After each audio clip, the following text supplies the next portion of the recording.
Here is the Crescendo Music Education Podcast, Episode 6.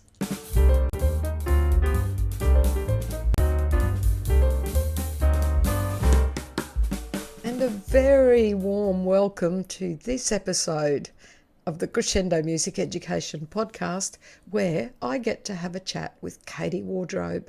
It was such a wonderful chat that I'm afraid yet again we went for quite some time, so I'm splitting this episode into two. The first part, we're going to talk about Katie's bio, a little bit of a summary of her work, chat about her professional journey and how this music technology and music education have come together to be her pathway. And we talk quite a bit about her podcasting, her Midnight Music community, and the podcast that so many of us know and love. So I hope you enjoy this part one of my chat with Katie Wardrobe.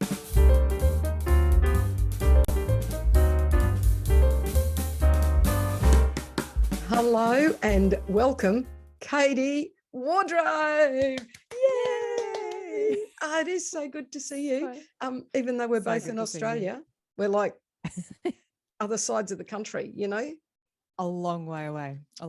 And we haven't seen each other in person forever anyway. No, and in fact, that leads me to something I was just before this Zoom call, I was having a little look through the archives and I found a photo that we're in from 2014.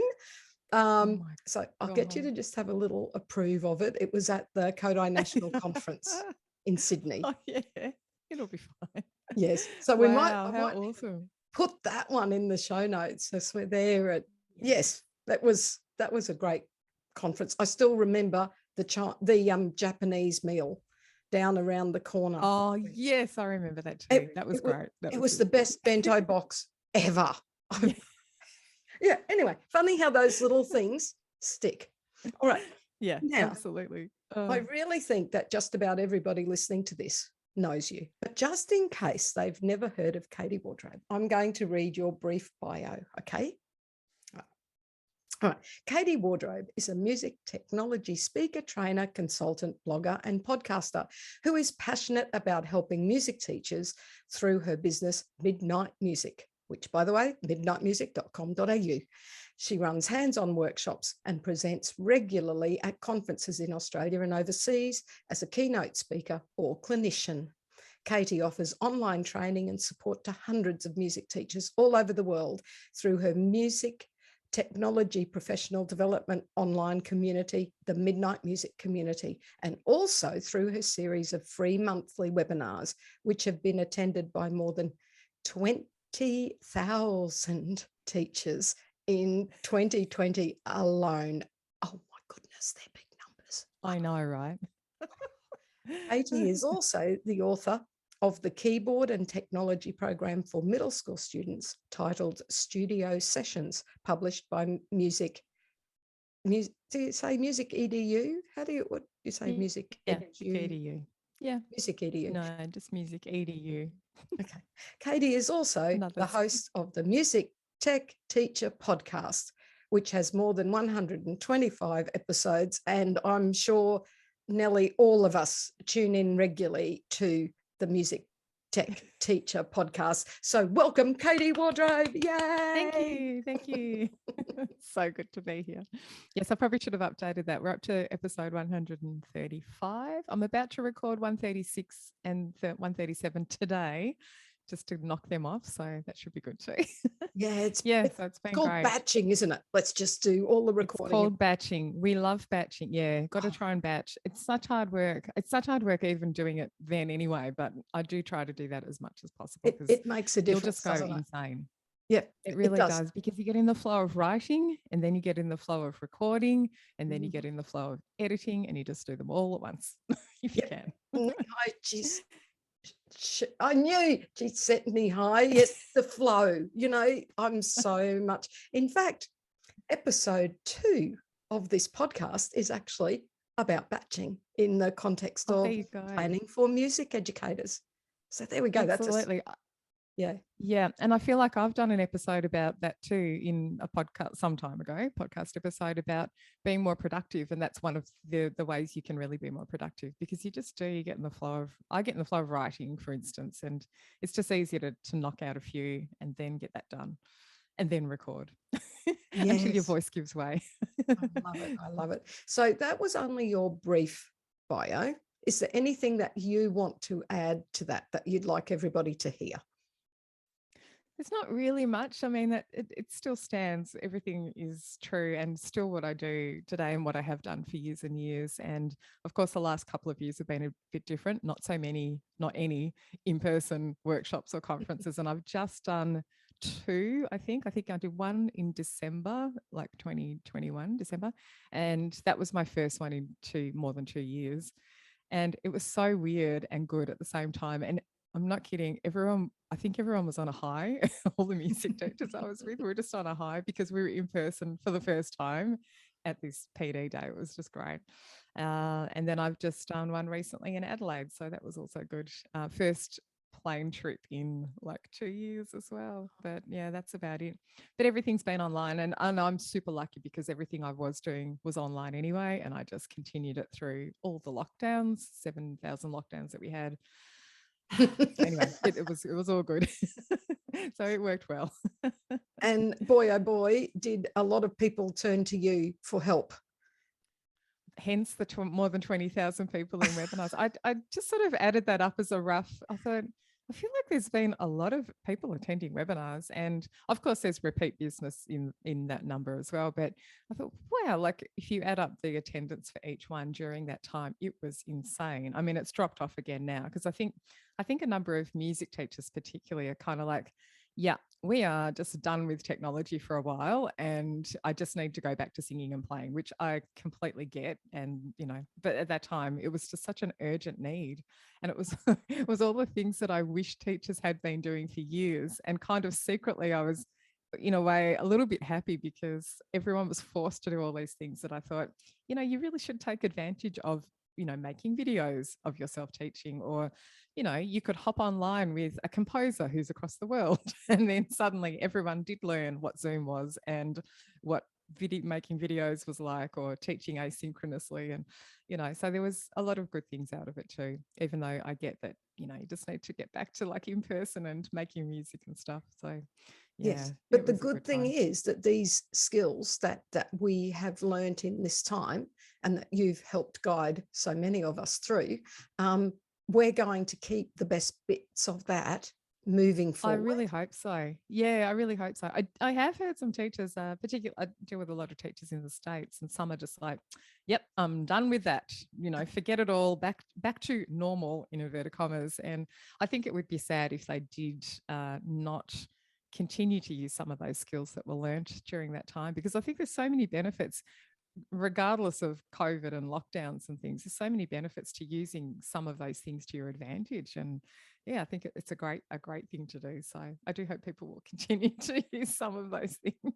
I think most of us will, even if it's just a temporary go back to real. We're very lucky here. We hardly were locked down at all. Very fortunate. And I speak for yourself. Yeah. So sorry, I'm not speaking for the lower end of Australia. Literally the lower end. You know what I'm. Oh my gosh. Yeah. Yeah, I do. I really do know what you mean. Yes. So we were fairly lucky. So yeah, it's just funny in Melbourne. And anytime someone brings up lockdowns and the hardships they suffered through, if you're not in Victoria, not in Melbourne, I'm sorry, do not talk to us. Do not, yeah, that's right. We do not understand. No, the fact I couldn't go to the shops for 1 week. And they made me wear a mask sometimes, Yeah. Oh, it's so funny. It wasn't funny at all, but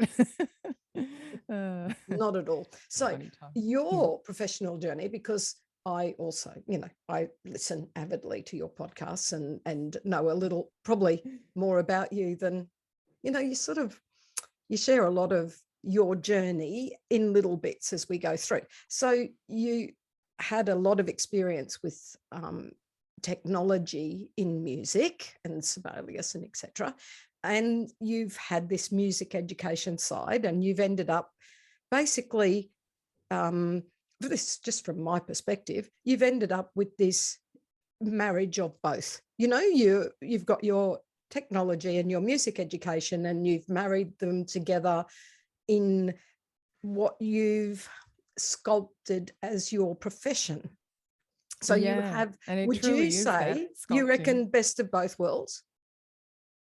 I think so, yeah. And I think it's important for people to know that I was kind of dragged kicking and screaming into the technology side of things. Like that was not something I aimed to pursue. It's not something I studied.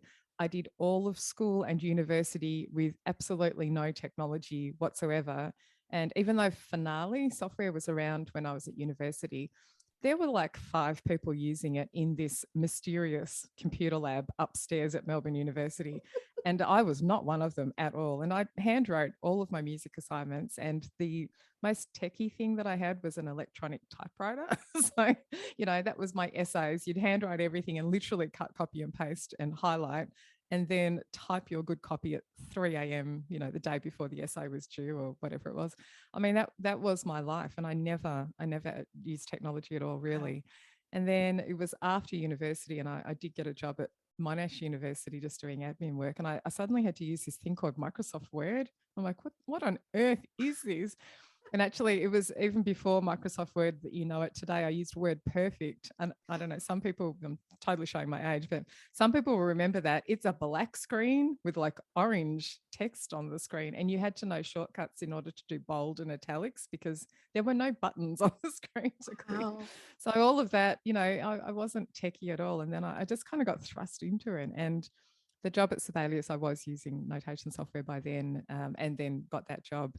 But that was also me getting thrown in the deep end because I knew nothing about operating systems. So working at Sibelius, you had to help people who some had PCs and some had Macs. And I had never used a Mac before at that point. I was Windows and just did not know all this mysterious stuff, wishing they were ringing me asking about, how do you enter triplets in Sibelius? No, my sound doesn't work. That was the question. Or I can't register the program. Like it was nothing that exciting. Did you ever get to say, turn it off and on again? Oh yes, totally. It's because it's actually a thing. It's actually a thing. People, listen, turn it off and on again. Actually a thing, yeah. And it was just like that was hard work. But I learned so much on that job. And then after that, that's when I kind of went, you know what, this technology thing is kind of good. And I started to expand my repertoire of tech and listen to, other people talking about technology in education, not music specific at all, but just technology in education. And that's how I kind of ended up there. So I still remember the pain and the fear of opening up software and just going, I don't know what to do and I don't know where to start and I'm too scared to do anything. Like Yes. I know. And that's what I remember, that while I'm running workshops now, even, 12 years down the track, I still know that feeling. So I really can relate to people who feel like that in my workshops. And I'm like, okay, we're just going to give it a go. Just something small. Yeah, yeah, something and really good. small. And never lose sight of that feeling, because there will always Yeah, be those people.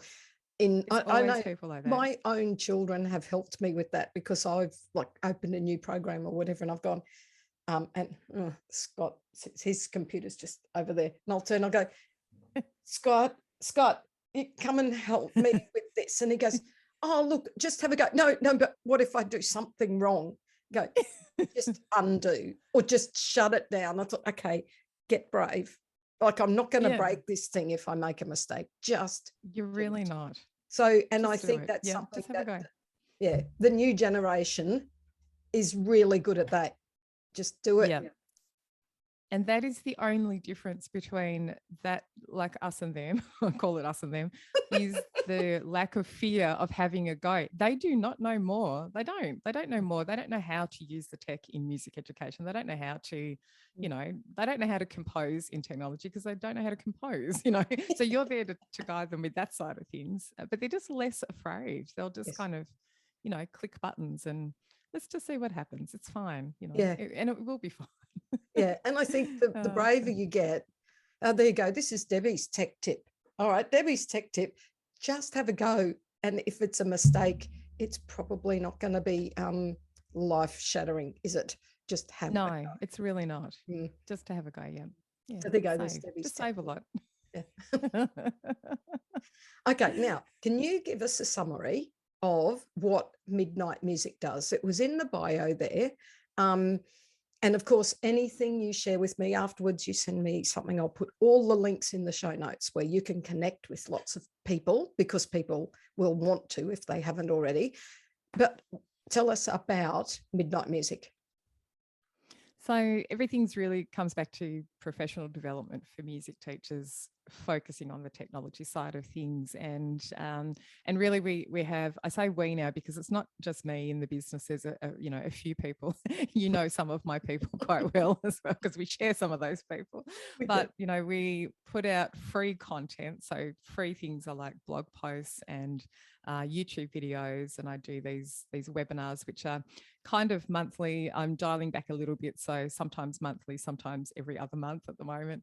So those as well, and the podcast too. And so there's lots of free resources and free articles and how-tos and lesson plans and that sort of thing. But then, the next level up is people who want to take courses, that I've put together and have online. And so they are all inside the community. So we call it the Midnight Music Community. Not a very imaginative name, but it was, had to make a quick decision and that was it. So, and that's a great thing. Yeah, it is what it is. It's fine. People just know it's fine. So there's a whole training library inside there. So if you want sort of the step-by-step instructions that the blog post can't possibly cover, there's like, for instance, a 5-module course about using Canva in the classroom, which I know you're familiar with, or there's another one about yes. Oh my gosh. And I did one about, I had in my plans to make one about how to create videos, different types of videos that I know music teachers want to create. And I'd had that on my to-do list for ages. And then when the pandemic hit, I'm like, now is the time, just get it done. So I did that one as well, probably a year and a half ago or so. And so that's really detailed step-by-step, showing you exactly how to do things in the software. But that's just a couple of examples. There's lots of things. I've just recently actually updated this whole page, which details everything that's in this training library. And to be honest, I was a little bit worried because it's a kind of overwhelming because there's a lot of stuff there. But some things are shorter courses, quick training things or quick tips, and then other things are longer and in-depth, like that Canva course or the video course. But that's really the bulk of it. And then the other side of that paid community space is a forum where you get personalized help from me. This is where I do spend my time. I can't do a lot on social media anymore. There's just not enough hours in the day to answer lots of questions in Facebook groups and on Instagram and stuff. Like, it's too much. I've been overwhelmed by it. So I do spend, though, every day time in my own community because people are paying to be there, and I get to help people one-on-one. I've got my friend Amy Burns, who's in the States. She's an elementary teacher in the United States, and she's fantastic. So she helps me with that. And we basically make people videos. It's like, okay, how do you do this in this software? And whoever gets there first, she and I have a little personal competition to answer questions first. Like, oh, damn, Amy's answered it already. But we'll make a video. We'll open up, Canva or Sibelius or whatever it is, and just go, okay, how you do to do your thing, and just click, here it is. And so it's nice. People get a nice proper response rather than hit and miss response that you might get in a Facebook group. So that's why people like being there. But that's really the bulk of what I spend my time on, is adding to that library. So designing courses. And at the moment I'm about to update because of technology. You make a course and then it's almost outdated as soon as you've published it, because technology gets updated and you're like, oh no, GarageBand's had all these changes. You just pray that the changes aren't going to be too significant, because you hope that people can actually still follow along if it does change. Yes, but so that's a thing as well. The good thing about this medium is that it's a course and it's not a print book that you have 50,000 copies in a warehouse. I know. This is why I've never written a book. So I've been asked to write books over the years, just by different publishers or people suggesting it, whatever. And I'm just so reluctant because of that reason. As soon as it's published, like it's literally physically published, I just don't know. I would have to do something which is kind of generalized, not specific, but it's very hard. You can't. It's really Yeah, difficult to do that. it would have to So be. I veer away from it. Yeah, yeah. There are lots of tech books out there, and lots of people I know, from being online together and stuff. They've all published books, and I feel like it's a necessity. It's like a business card. You need to have a book to your name. I guess I'll do it at some Look, point. But yeah, still it's that possible. my Still, reluctance is yeah. that. Look, just possible. Yeah. But I mean, it would be great to have a more, you'd have to think about how to make it a bit more general. I mean, things like, Yeah. the concept of batching and how that applies, and Exactly. how, so more approaches rather than this is how you use this software, step 1, 2, 3. And I Yeah. guess if you're very lucky, when you're auditing your programs, there might only be 2 of the modules out of 5 that you have to Yes. Yeah. change. I found that with Canva actually. I updated the Canva course last year, and yeah, I went through thinking, oh no, I'm going to have to like remake every video. But in fact, it wasn't at all. And I've been, in recent years, I've gotten clever about the way I actually make the videos in the first place. So I'll often have a whole section which is about the lesson plan first. And there's, this is what we're going to do, like musically, this is what's covered, and this is how it happens, and this is how it can work, and the technology will fit in here. And then separately, there will be the how-to videos. And that's been so much better, because then you're not updating all of that part of it too. It's a standalone video which talks about the concepts and the lesson and stuff.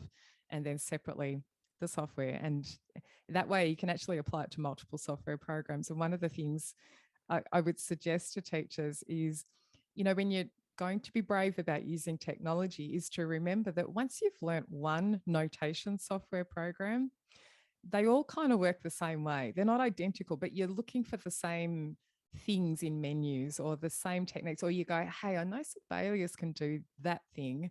Probably Noteflight can also do that. I just need to find it. And to me, that's one of the biggest tips. And that's probably the approach I take to writing a book, is also what I was thinking, in notation software, you can copy and paste to do X, Y, Z, or you can, I don't know, transpose by selecting everything and moving it all up. I mean, that's the same in every program. And same with all those, the programs like GarageBand and Soundtrap and BandLab, they are all kind of the same.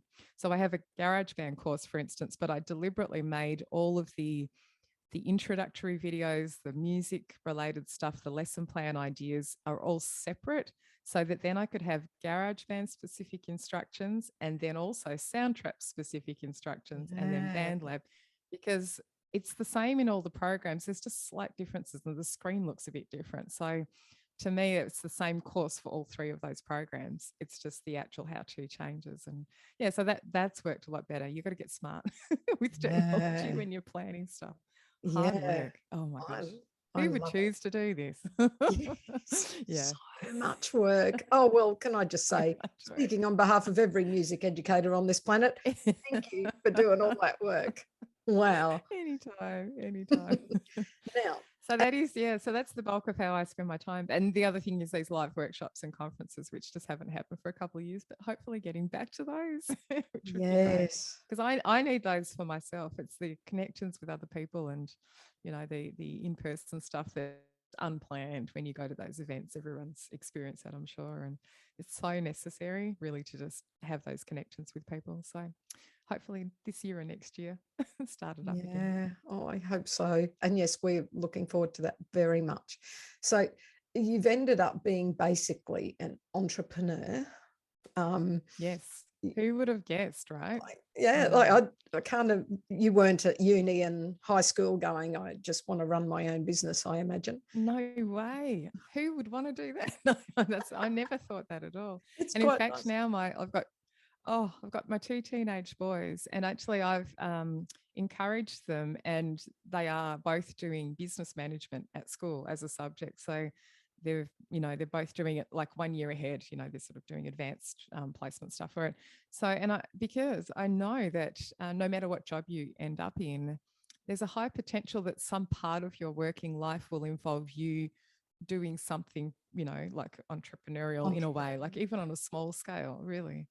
And I actually went to, years ago, around 2014, I think, I went to like this amazing conference for online business people, and it was a really small, intimate thing. And everyone was saying that we're all entrepreneurs, and I'm like, who, me?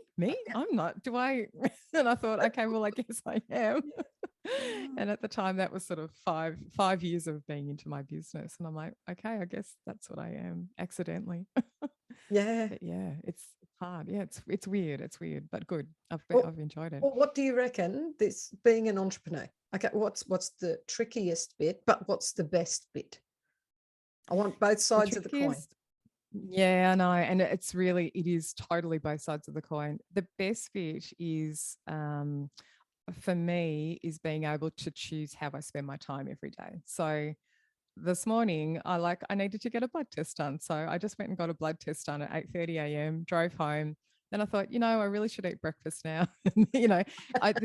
I'm not on anyone else's timeline except my own. And I can also do, if I feel like recording a podcast at 9:30 p.m., I can do that. And, I can work 2 hours today, and I might work 10 hours tomorrow, and I can work pretty much from anywhere in the world. I could literally up and go to another country and quite happily work there and still run my business from anywhere. So that is a huge, huge benefit. And the drawbacks, I mean, gosh, again, you can relate to this, I'm sure. The drawbacks are, it's fine now, but for many years, the insecurity of, are you doing the right thing? Why would anyone want to learn this from me? Who am I to say? All of that sort of imposter syndrome The stuff. old imposter But also, syndrome. oh my gosh, but also the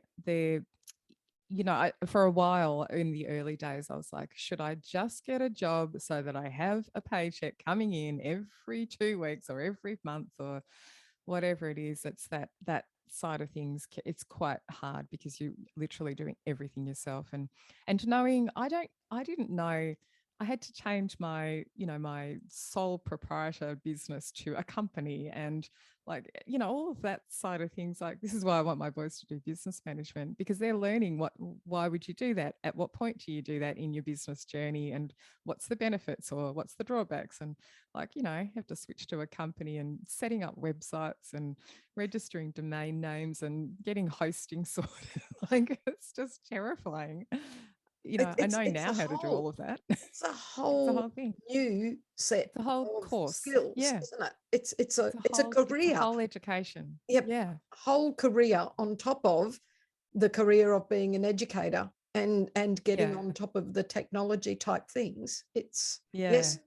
And I'm in the position, I'm lucky, I think, because I'm doing it as my main job, and I'm not trying to teach full time, or even part-time like other people I know. Like, I've got a number of music teacher friends who do have a side business, you included. And, I'm not trying to do it at the same time as having like a regular normal job. And yeah, it's really hard work. So yeah, so I don't mind helping people out when I can with all of that side of things, because it just took so long to find the information or to work out what's the best thing. And then you can find information, but it's not often Australian specific. Like, we need Australian specific information as well for certain things.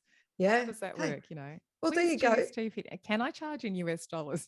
All of that stuff. It's really hard. Katie, when you have a bit more spare time, you could do another podcast, like setting up for for new entrepreneurs in Australia. I'd listen to that. Yeah. I actually had a friend, he's not doing it anymore, but he's an Australian PE teacher he doesn't teach PE anymore because he's got his whole business thing going. But he started a podcast called Teacherpreneur or something like that.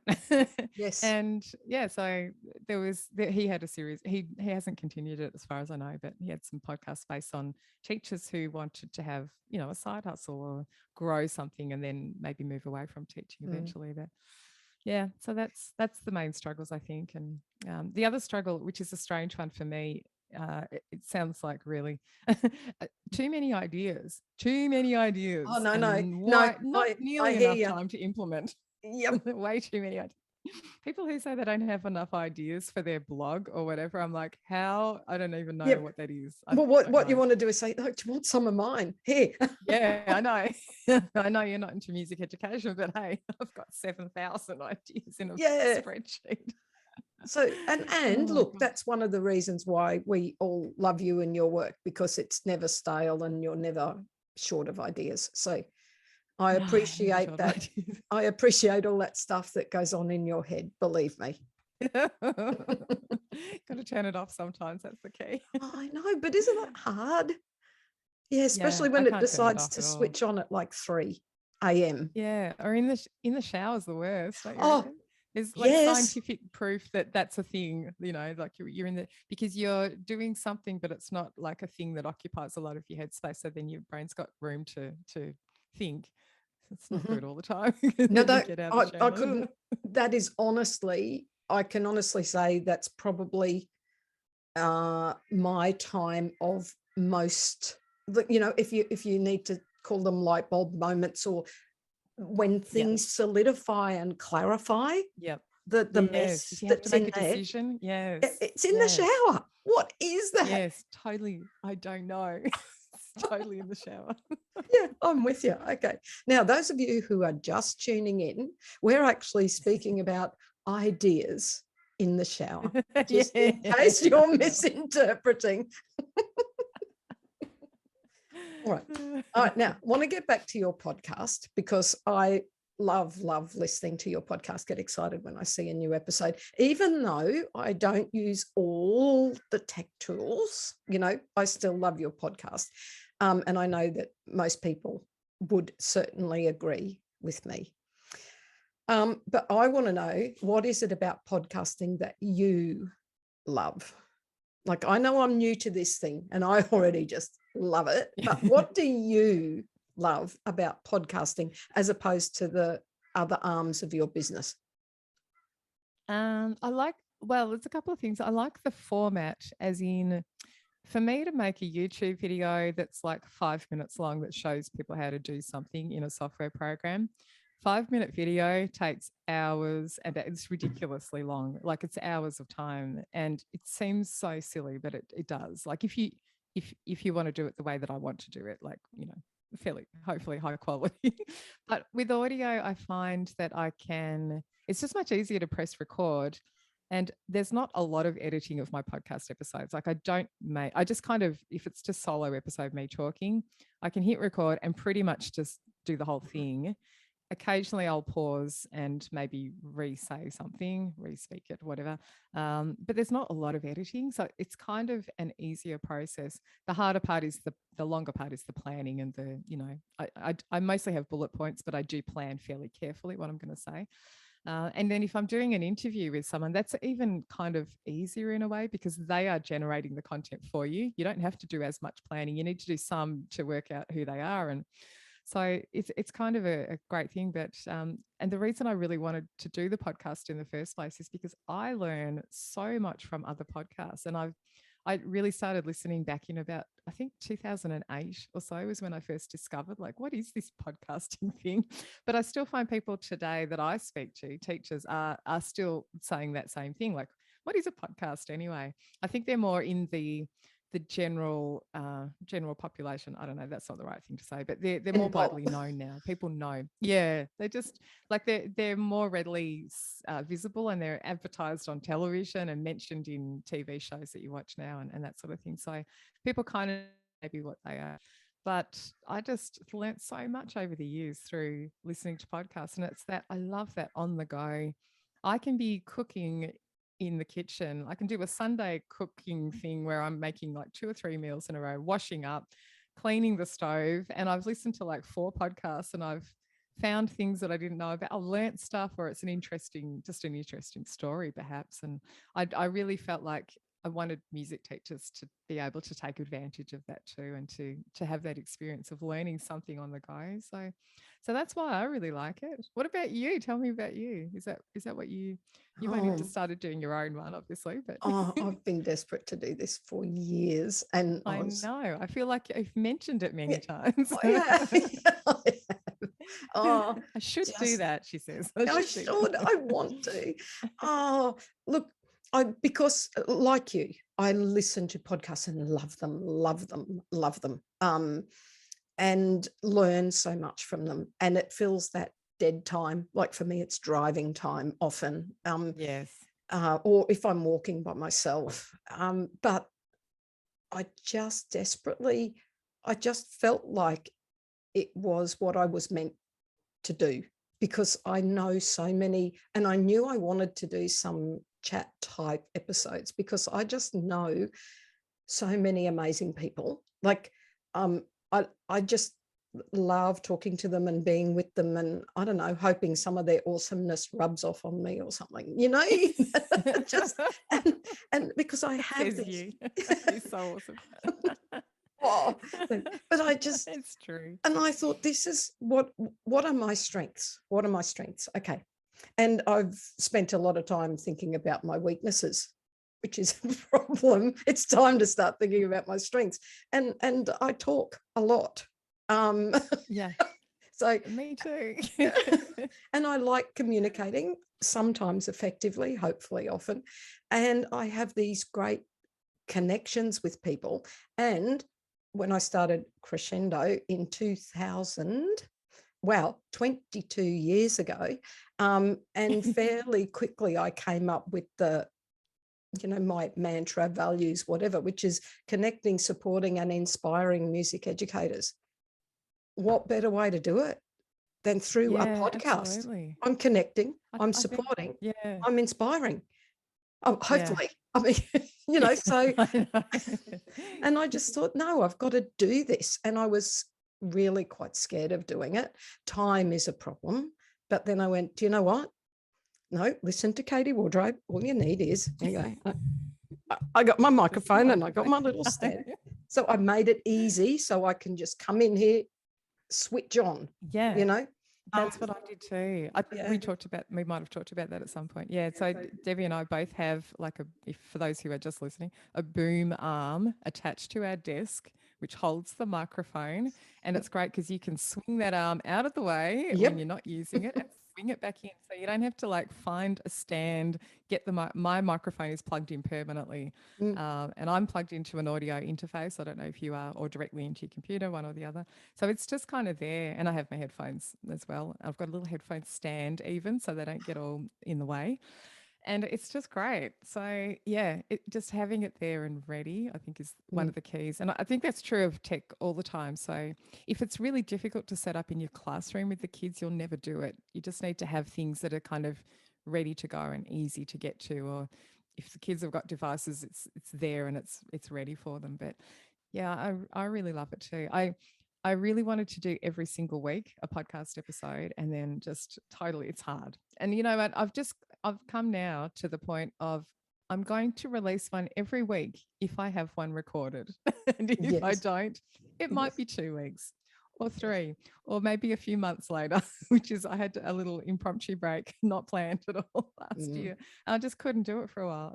I couldn't deal with it. So it's okay. It's back. But I do think too, it's slightly different when you're at your number of episodes, because you have a whole lot of loyal listeners.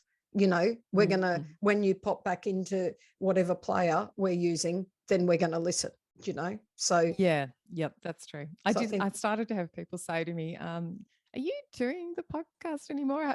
I think my podcast app is broken because none of your episodes have come through for a while. And I'm like, no, that's because there aren't. There aren't any. No. Well, there are now. They're back. I'm shooting for every fortnight, but because I'm still working full time, and it's such a big job, when I hit school term, and I've got so much to do even for school this holidays, but I'm just going to have to talk about batching. I'm going to have to be a super batcher. It's going to have to be holidays. When I hit term, probably I could send a fortnightly thing about the new release, but that's it. They've got to be recorded, done and dusted. And I also have had to employ someone because I don't have the time to do all of the editing and uploading and So I just thought, no, I'm the uploading part. Got to get that done. I have the same, someone to do that too, and it's just easier. You can just do the bit that you need to do, that you need to spend your skills on. Devote your skills to. The bit that only you can do. I listen to my business podcast. Correct. You focus on the bit only you can do. Yep, that's it. That's the key. Definitely a key. Welcome again for the second part of my chat with Katie Wardrobe. Oh, you are in for a treat. We're going to talk about who's been influential in Katie's life, and we're going to talk a bit about gratitude. And you just wait till we get to the nuggets of fabulous. Oh, they are going to knock your socks off. I loved Katie's nuggets of fabulous. Luckily, you can replay podcasts because I think you're going to need to listen to this a couple of times to get all of the value from it. Also, don't forget, there's show notes that you can go to, and those notes are listing quite a few of the links and the ideas that Katie talks about. I know you're going to love this episode. Now, I would like to know in your journey who, or maybe several who's been influential in your life, professionally or personally, because your journey's been a little different to many music teachers that are listening. Yeah. Who would you say has been influential? And I bet it's hard to narrow down, but it is hard to narrow down, and there might be a few people, but I think, initially from the music side and education side, both my parents, absolutely, because both of my parents were / still are and should be really retired and just resting at this point and just doing other things, but neither of them can stop. So they're both in their mid 70s, but both of them were music teachers, and so that was all I knew, and that was life. That was totally life. So mum, primary music teacher, and my dad was secondary music teacher and conductor of orchestras and choirs, and mum as well ran lots of ensembles, and they both did musicals, and we were both heavily into, they were both heavily into choral music, both from England, which is actually where I was born too, but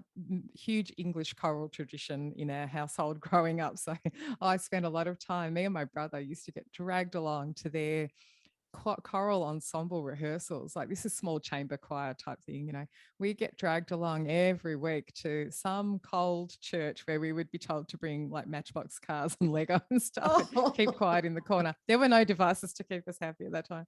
And stick around there, and while they rehearsed each week, and multiple rehearsals, and we sat in on rehearsals for musicals while we were still young, and it was the secondary kids putting the music on, which I loved. I loved sitting and watching rehearsals for things like that. But both of them are not only, and they're my parents, but they are both actually excellent musicians. Like, they're really good musicians. Both of them sight read piano scores amazingly. Apparently that's one of the stories of when they first met. They're not together anymore, but when they first met, my dad was supposed to be like repetiteur at some rehearsal, and wasn't coping so well with, I think it was like reading from an orchestral score, doing a reduction or something, I don't know. Anyway, and mum just sort of said, I'll give it a go.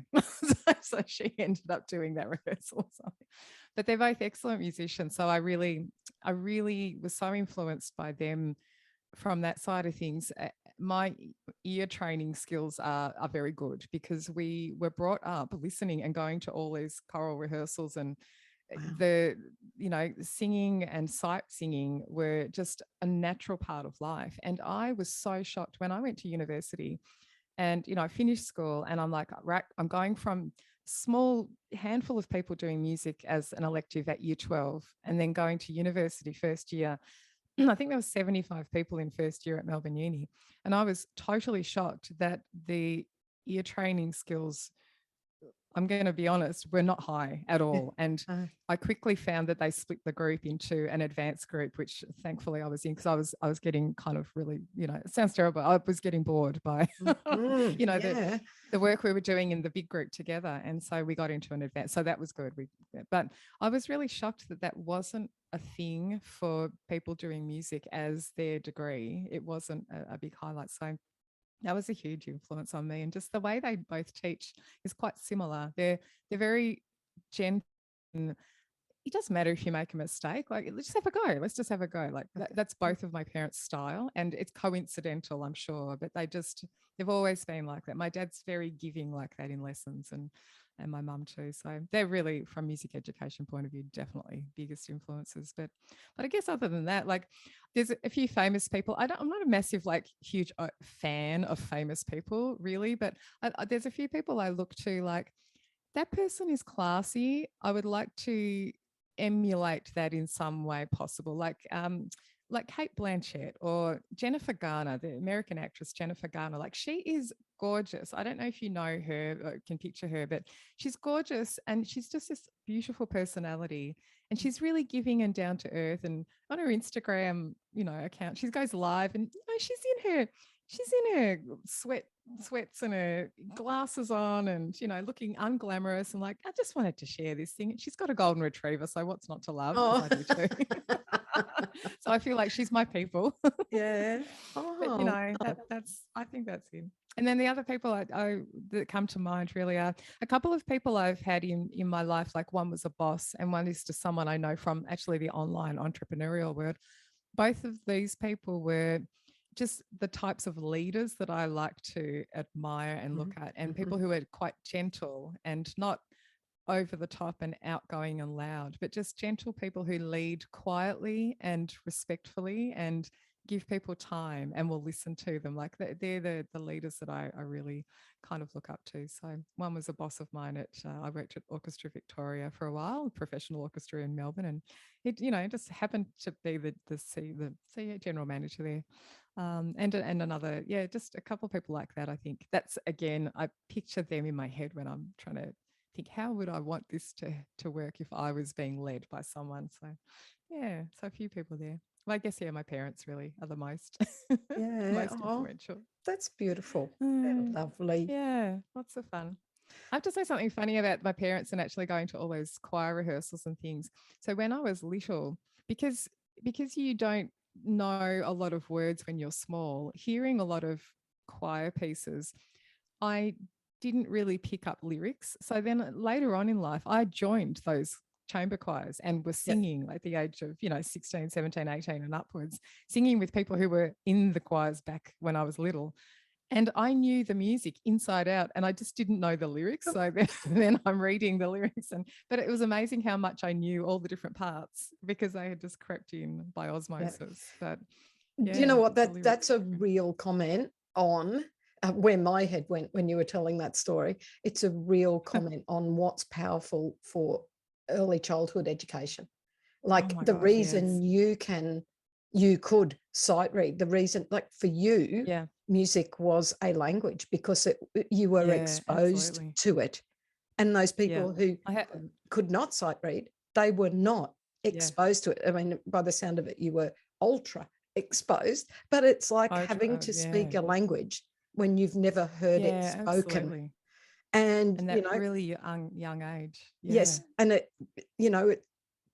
it's so important that we have music education for our young kids to just build that vocabulary of sound. And it's funny, even with my own boys, it's nice, you kind of think, oh, it'd be lovely if my kids ended up being musicians, but I never had that as a must do. Like, I want them to just do whatever they want to do. Both of them do. My eldest plays drums and my youngest plays guitar, and he's totally and utterly obsessed with music and playing and rehearse. He practices. Like I said, you are the dream student of your teacher because he literally gets a new piece and the next week he's practiced it so much that he can play it fluently. And I said, what does your teacher say? And I said, Reese must be thrilled with you. And he goes, yeah, I think so.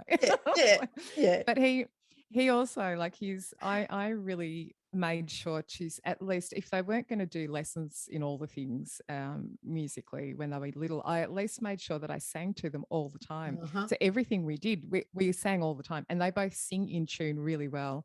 And Josh, although he hasn't had the guitarist, his ear training skills are really good as well. They're not like, oh my gosh, amazing, but they're really good. They're really strong. So he comes home with his test results and I'm like, so? And he goes, 100%. And I'm like, just as well. Just as well. You'd be in He for it says if to me they the other weren't. day, we've been Thank doing I'm constantly testing him. We've been doing cadences at school today, Mum. Okay, tell me what you've learned. Which ones? Perfect. Yep. Okay. Which is the other one? Plagal. Yep. Okay. Which chords? I'm constantly testing him. Mum. Oh, awesome. He is Love it. so lucky to have you. And I imagine that your kids are certainly something for which you are very grateful from, you know, the loving way Absolutely. you speak about them. What else would you say? It's just a question I like asking people. For what are you most grateful? Yeah, I think definitely family, of course, always comes into Mm. it. Family and friends, and my dog, Ella, Oh, Ella the golden retriever, I did see her because in she's that just back so corner lovely. of the screen for a sec, Yeah, but she went out. she may appear. She's a good girl.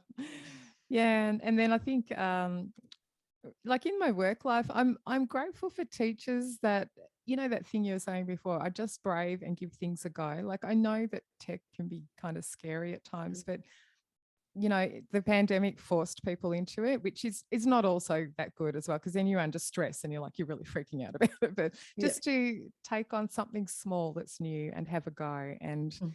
and really, you know, just give things a try. And the thing I'm so grateful for is, and this sounds silly because we all need to hear feedback about what we do. Like, so, you know, there are hundreds of people who visit my website every day, but, you know, there's a tiny percentage of people who actually write and say, oh my gosh, I tried that thing and it was so good with my, you know, my year 8 students or whatever. And I can't say enough how important those things are to me, you know, to hear, oh my gosh, I tried this. And here's a sample of my student work. Like here's the best one that, you know, or the funniest example that someone made today. And I just love hearing those. And I think people, like I'm shy to reach out to people I follow online and email or comment on, you know, social media posts and stuff. I'm shy about that, but I force myself to do it. I've started really commenting on other people's YouTube videos that I watch, which are, I mean, I'm learning calligraphy at the moment. So I try to leave just a little comment. I watch the video. I watch so many videos and think, what a great video. How useful was that? They taught that thing so well. And I'm like, no, stop and leave a comment. Just, you know, thanks so much for the video. What a great video. You taught that really well, or this was so useful, or I learned whatever. Just silly things like that, that I'm eternally grateful when anyone does that. And I will always try and respond to their comment or their email and stuff. So thank you if anyone listening has done that. It does help. It No, gives you the sort of the impetus to keep going and continue. yeah, you need that. Yeah, You need that, don't you? you really do. It's part of Yeah. being human, Otherwise, I think.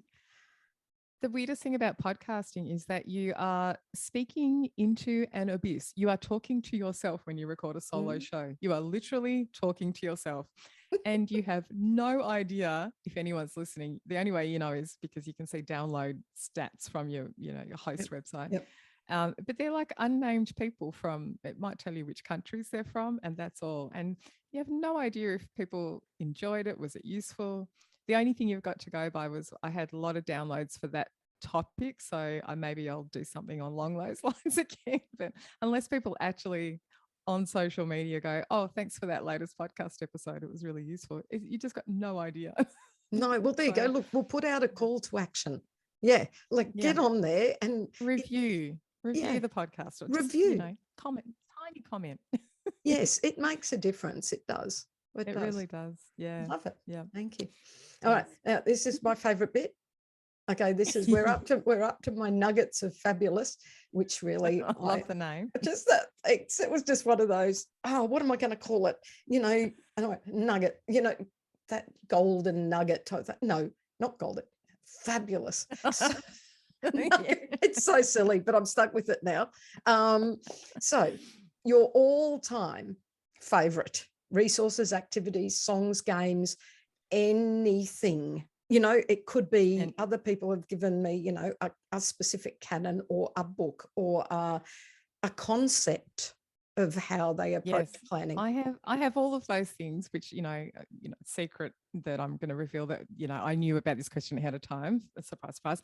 So yes, I did write down a few things, and there's a combination of musical things and a couple of tech things as well. But I was thinking musically, the thing that I love and so useful for no matter what situation I'm in, whether I'm needing something to teach in a choir or to use as an example in a tech workshop that I'm running, is always things that involve ostinati, and or melodies that fit together or repeated chord progressions. So it sounds ridiculous, but that is a whole No. category of music, So Mhm. anytime I find, like Mum and I call it, oh, that's a winner, like when you find, the winner, you just continue to use them all the time. And I mean, there's lots of winners in that category. The Lion Sleeps Tonight is one Yep. I I was resort going to to if I say the can't think of first one anything that else. came in. It's the first one. I know, it's the Yep. first one. And Easy. that's the Any one you blues. used. Yeah, it was the one Yeah. you used when you did Loopy. Oh, I I use it remember all the time. one of the first Yes. things I saw you do live, I think at the Yes. Maryborough Live conference. looping. And you Oh, did yeah. show us how to use Loopy. Is it Loopy, the app? Loopy's so good. Yeah. Yeah. Loop PhD. And Brilliant app. you did it and I went, I love it. yep. Yeah, Yep. winner. And what it's chords, the 1 5 6 4 chord songs, or the, what do they call the ice cream changes? 1 6 4 5. Da, da, da, da. That one, also fantastic. There's a song that mum and dad sang in choirs when I was that little tiny age, Yeah. and it was an arrangement by someone they knew in England, and it's the song's called Jean Harlow, and it's basically an ostinato. I literally used it on Saturday just gone, because we had a combined choir concert with a choir that I was involved with in Melbourne. And they're like, oh, we should do an audience participation number. I'm like, right, I'll teach Jean Harlow. And so I taught the choirs before the performance, like an hour before the performance. I'm like, right, here it is, done. And then I taught the audience, and we sang it. And it literally, the bass line goes, Mama gonna walk, Mama talk, yeah, Mama gonna walk, Mama talk, yeah, and forever and ever, ever. And then there's part, you can do it in harmony, Mama gonna talk, Mama gonna walk, Mama talk, yeah. And then there's a melody that fits over the top, and you can sing the melody in canon. And then there's the second verse. Anyway, it's just so good. Like, it's so easy to do. But Love things it. like that, like, just, yeah. No. So I use a lot. I'm looking for those all the time. But another one I've used, clapping game. I really like with technology to, like, if I want to demonstrate how you could use some sort of tech tool, or how you could design a unit of work which involves technology. It's not a tech unit, but it's a musical unit that happens to have some technology involved in it. I like to find something. And so I saw, I don't know, I saw years ago, so I think it was some YouTube video, the clapping game Boom Snap Clap. And I learnt it, and I'm like, oh, this is really good, because Boom Snap Clap uses 3 sounds, which you can then relate to the drum kit parts, like the bass drum, the snare, and the hi-hat. You can learn the clapping game. You can make variations on the clapping game. You can do body percussion variations on the clapping game. Then you can talk about the drum kit, and then you can say, which of the parts of the clapping game relate to the parts of the drum kit in the pattern. And then we can take it onto some kind of software and recreate it in the software using the parts of the drum kit, which we've learnt about fit with the parts of the clapping game. And then we can add a rap over the top, or a song over the top. Like, there's so many ways that I've used just that simple clapping game. So I think it's good to think about what you already do in the classroom, and then maybe think about ways that you can weave other things in, like maybe tech related stuff. So Boom Slap Clap I've used. There's a thing called Groove Pizza. I'm pretty sure you know that one already. Online drum pattern creator, but that's my progression. Is we learn Boom Snap Clap, we make the pattern in Groove Pizza, and then we add a rap over the top and record our voices. So just a simple progression, but super useful. But yeah, the tech things, I'm going to mention 3 tech things just really briefly.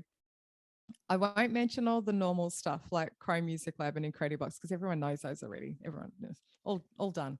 Yeah. So 3 things that people might not know about. If you want to do, and this could be you yourself personally as a teacher, to teach something, or just for fun, because it is fun, or if you want to do this with students, everybody wanted to do like the multiple of yourself on the screen videos singing different parts of a song or Yep. playing or whatever. Yep. So, Like four Debbies on the paint screen all and doing those. bass. Yeah. Like like they no like they like there'd be five of me on the screen and one of me singing the bass line and one of me singing Yes. the middle part and one of me singing the melody, all that very choir kind of style. So there's now like 6 months ago, more than 8 months ago maybe, there's a new online, so it's browser based, so it works on all devices. Easy Virtual Choir is the name of this software resource. And so you can go there and sign up for an account, because that's how you save things. Sign up for an account. It's free. And it's free for, like, it's not free with a lot of limitations. It's free with a lot of things you can do. And the only limitation is if you want to do a virtual choir thing with like 50 kids on the screen at the same time, that's when you need to pay some money. But if you want to use it for yourself or do small ensemble stuff, it's a great teaching tool. You can teach all the parts of something with you in different squares at the same time, all, playing the different parts. Anyway, it's a fantastic free Oh, thank tool. you. Yep. Really good. Yep. Yes. I know Go where play I'm with it. heading It's lots after of this. fun. Yep. Yeah. Okay. It's lots of fun. And it's easy to, it kind of synchronizes things for you. So there's less involved than doing it all manually in a video. You don't need to know video editing software at all. You can just record in this app and it will kind of take care of things for you. So go play with that. Two other briefly, Dr. Music. It's music with a K at the end, not a C. Dr. Music. This guy, I think he's based in the States, but maybe originally from somewhere else. I can't remember. Maybe Canada. Um, he's made a website which has a whole series of free games on it, particularly for primary students.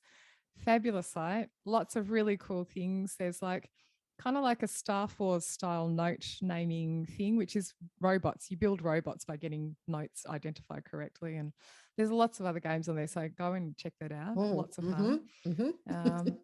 And then the third one I'm going to tell people to check out is Google Arts and Culture. If you've never checked out Google Arts and Culture before, which is it's a whole website that Google have.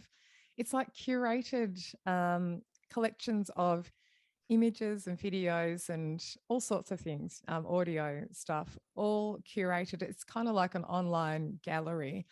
And actually, multiple galleries and museums have contributed to the contents of this website, including the Sydney Opera House and the Sydney Symphony Orchestra have contributed a whole heap of stuff to this website. And then a lot of their content is curated into collections, and which are all within the theme. So, for instance, they have a video game music theme, they call it. So you go to that page, and there are examples through time that you can play for your students of all these video game themes over time. And it has all this text in between, which tells you about, what was happening and when this was developed and the composer and stuff. And then there's links that you can follow to go off to read more about this composer and watch this video. And it's all done for you. So if you're doing a video game music unit, it's there. It's Do not be there. spending hours. No, don't. Or at least take bits and pieces from whatever. There's a West Side Story collection as well. So you can It go there does and see sound all a of these little bit resources. like it Amazing. is a bit full of rabbit holes, though. It is. And so what you can do, so here's my tip. This is not set up, people, by the way.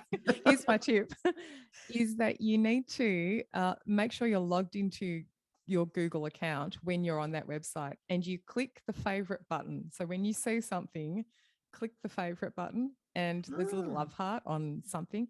And then when you log in the next time, there's a favorites menu, and you go there and you can see all the things you've saved, because no kidding, that's exactly what happened to me. I'm like, how do I ever find anything again? There's so much stuff on here. Like, it's amazing, but how?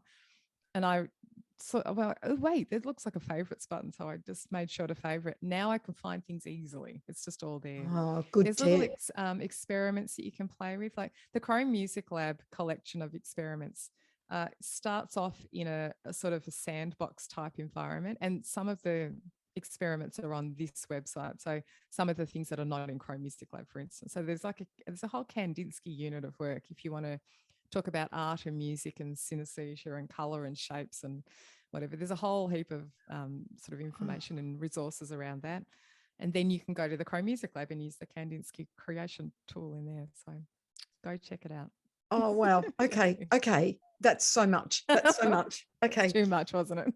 No. I'll just listen to this episode a couple of times. It's all right. That's what we can all do. All right. Now, but we're coming to the end, the last two things that I like to talk about when I'm having a chat with amazing people like you. Now, I don't know how much you feel this in your view of music education, but certainly from where I am, we're definitely feeling the pinch of the decline of music education, the diminishing of programs. I just think we need to be working towards preserving our programs and telling people how important what we do is to children and their general development. So do you have any advice for us around advocacy? Absolutely. I think it's such a great question. And actually, people may not really realize it, but I think actually technology can help a lot with this, a lot. And there's been a few. So I'll start by saying that, like, I deal a lot with teachers in the United States. So that is the bulk of people inside my community, visitors to my website. It's 60 or 70% are from the United States. So Australia is actually about fourth or fifth on the list of people who are in my community and on my website and stuff. So I can tell you that over there, it is the same. It's the same. They are fighting for maintaining their jobs, for their job to exist at all, to not be reduced down in hours or pushed out. Or so many of them have ended up on a cart instead of having a classroom of their own.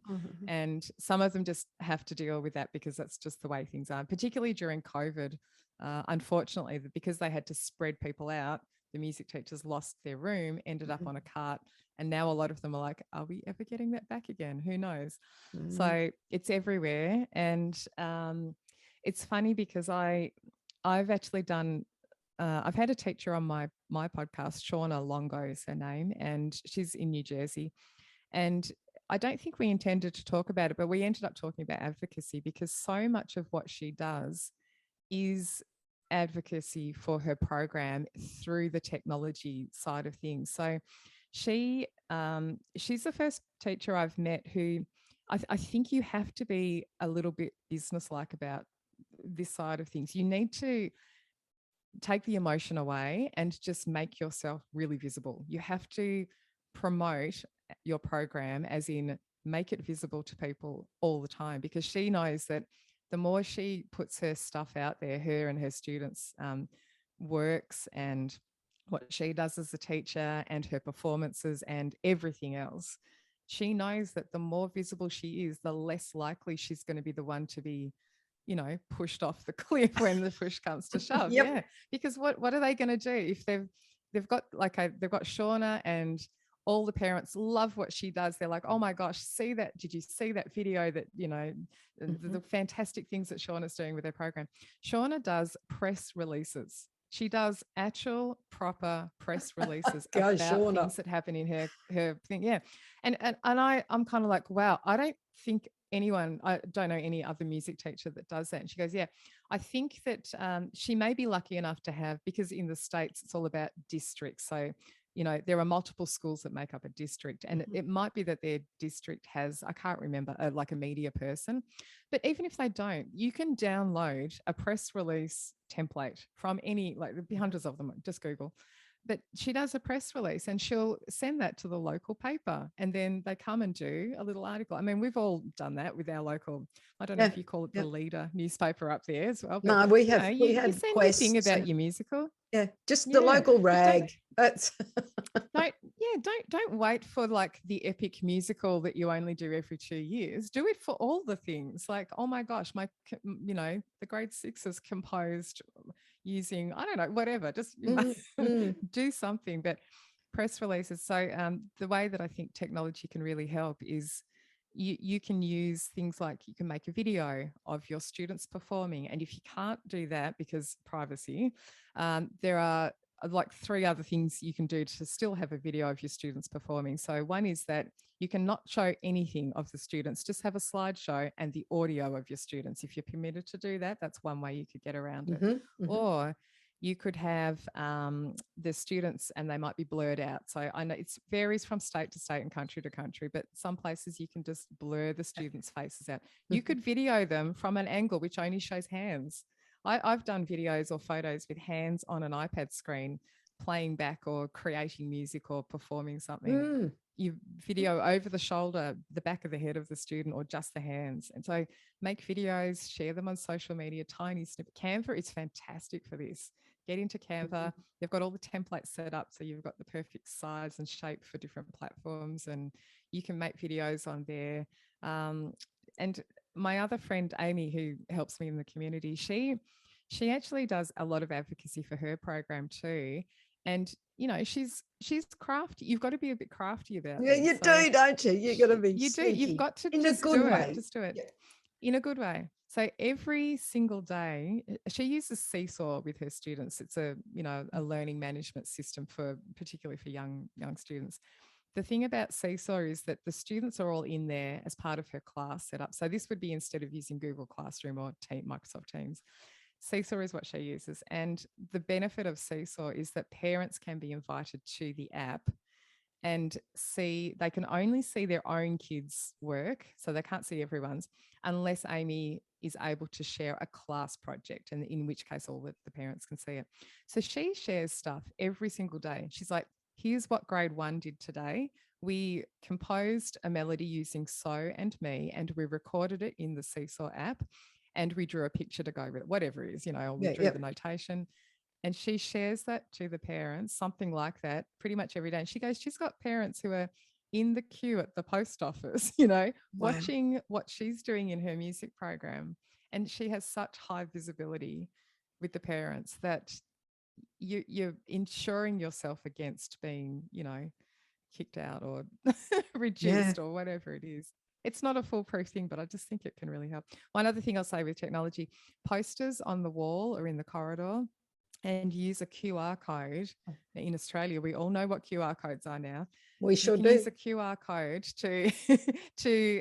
you can set it up so there's a poster of, let's say, the notation that the student has composed, and you can stick a QR code on the poster so that when a parent passing by scans that QR code, it will be an audio file that they will bring up on their phone, an audio file of the student playing or singing that notation that is on the wall. So you can go, do you want to listen to my composition? Scan here, and they can scan the QR code, and there's the thing. So continually making your stuff visible, I just think is such a good way to help.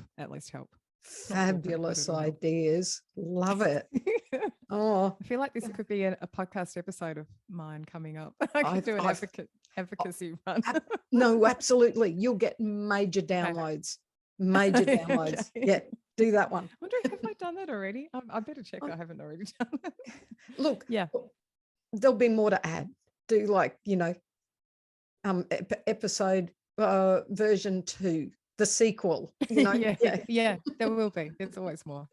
Oh, good heavens. I have so loved talking to you and reconnecting. It's so good. But I just feel like there's so much more. But we are going to finish with my get on your soapbox. All right. So let's just assume this is amazing. The world is listening to you. There could be one person tuning in, but let's pretend the world is listening to you. So it's the most important thing that you want to tell everybody. This is a really funny one for me because I spend most of my life holding back what I really think because, you know what I mean? What, because you don't like swearing? No. No, it's not that. It's more that I don't know. I don't even know how to explain that properly, but I think so I'm going to bring this back to technology and something that I've thought about for a long time, but I don't often say because I like, and I say this with love, to everybody listening, but I feel like with teachers and technology, there's and this is not every teacher by any means, but a lot of teachers approach technology from a victim standpoint. Like, oh my gosh, my computer just did this thing and it's lost all my work. Like, hang on a minute. So, like, I don't actually say this, but hey, this is what I'm thinking. Yep. Hang on a minute. So, your computer actually kind of like had a tizzy because you've got too many files on it. You haven't cleaned it out for a long time. It's running really slowly. Now it's just said, you know what? I'm done with you. I'm really tired and I need to shut myself. Yeah. And now you've lost work. And who is And it you that did not back up? Yeah, who did not click Yeah. that little save button? Not, Yep. yeah, exactly. Did you save? Did you back up? So I just feel like and it's not always that example, but there's a lot of, oh my gosh, technology is just, I just can't do it because, you know, I am this victim. So I just think people need to be a bit more proactive about their technology. And actually, one of the episodes I'm recording today for my podcast is it's a tough love advice episode about things that people just like, you know, you need to back up your stuff, but have you actually backed it up and do it? You have to do it regularly. It's not like one and done. It's not one and done at all because you're going to cry. So just do it regularly and don't be a victim. And I think it's backing up, it's reading messages on the screen before you blindly click OK. Like, you know, the computer's telling you, if you click this button, I'm going to self-destruct. Okay. Oh my God, I didn't mean to click that. Did you read the message? No, you didn't read it. And, you know, just Google things like, you know, the whole, I come across a lot of teachers who it's easier to just ask someone the answer to something. I don't mind that. That is my business. Well, but yes and no. Maybe Google Katie. first. Yes. And, you know, when in doubt. Technology this is. Yeah, when in doubt, and even if you're not sure what you're really asking, you should see some of the things I have typed into my Google search bar. Well, I will go. That's what I do too. I will type something like, how do you change the font thingy in the whatever? Like, I'll just, because I won't know the terms to use, but that's okay. There's enough in there. You're not being a victim. Yes, exactly. And it will find. And this is what I'm saying. Yes. Yep. Just Google anything. Google string of words. I often don't type a sentence. My boys type sentences. I don't type a sentence. I type a string of words that I think could be potentially somewhere on a web page that's going to help me. So I just, I will type Canva, font, cursive, pairing, not working. I don't know, just pairing, a series of words. Yeah. Well, I must admit, and that's what I mean. I think people don't do that enough. Like, I can't even say generation thing. It's like, I think a lot of people go, oh, I'll just need to ask my teenage, child or the nearest, grade 9 kid or whatever. But, we can Google too, or YouTube. Just go to YouTube, do the same thing, type a string of words. At least see if you can find something. And then you'll find something, you go, oh, that looks like it. Oh, is that what the terminology is? Now I know what really to Google. Then you go on from there. No, exactly. So that's my theory. Yeah.